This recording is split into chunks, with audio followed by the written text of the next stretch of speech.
The Republicans in the US Senate have failed with a bill for stricter sanctions because of the German-Russian gas pipeline Nord Stream 2. The required majority of 60 of the 100 votes was not reached in the vote. However, some senators from the ranks of US President Joe Biden's Democrats also voted with their Republican colleagues. One of the aims of the project, launched by Senator Ted Cruz, was to deprive Biden of the opportunity to authorize exemptions from US sanctions over Nord Stream 2 for reasons of national security. 55 senators voted in favor of the bill, 44 against, and one senator did not vote. Nord Stream 2 is to bring gas from Russia to here in Germany, bypassing Ukraine. The line has been completed but is not yet operational, the tube or whatever you call it. Biden is also against Nord Stream 2. Nevertheless, the Democrat had issued special permits, a presidential waiver in May, with which Nord Stream 2, based in Switzerland, and its German managing directors were spared US sanctions. This waiver was expressly made out of consideration for their ally Germany. To defuse the dispute over the pipeline, Germany pledged to provide greater support to Ukraine in a joint statement with the United States in July. Before the vote, the White House reiterated that the Biden government opposed tightening sanction laws. Nord Stream 2 is, as they say, a harmful geopolitical project of Russia. However, the draft law is not suitable to counteract Russian aggression or to protect Ukraine.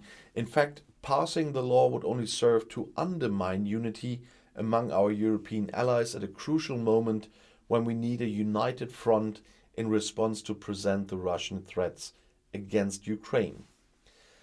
Democratic Senator Jeanne Shaheen, a declared opponent of Nord Stream 2, argued similarly.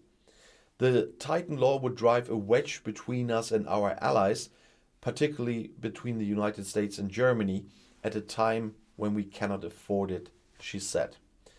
As the author of the bill, Senator Cruz argued that Putin had previously shied away from a full-scale invasion of Ukraine because he did not want to jeopardize the infrastructure there for Russian gas transit. But with Nord Stream 2, he is no longer dependent on that. Cruz criticized Biden's disastrous capitulation and warned, if the Democrats side with Russia and Putin in the Senate vote, we could see Russian tanks rolling through the streets of Kiev in the next few days, weeks, or months. Senate Republican leader Mitch McConnell called on the federal government to abandon Nord Stream 2. The German government should have put this project on hold a long time ago, he said. Berlin can still make the right decision. Before the vote, the chairman of the Senate Foreign Relations Committee, the Democrat Bob Menendez, presented an alternative draft bill that would envisage massive sanctions against Russia in the event of a further escalation in the Ukraine crisis. It states that the United States should consider all available and reasonable measures to prevent the commissioning of the Nord Stream 2 pipeline.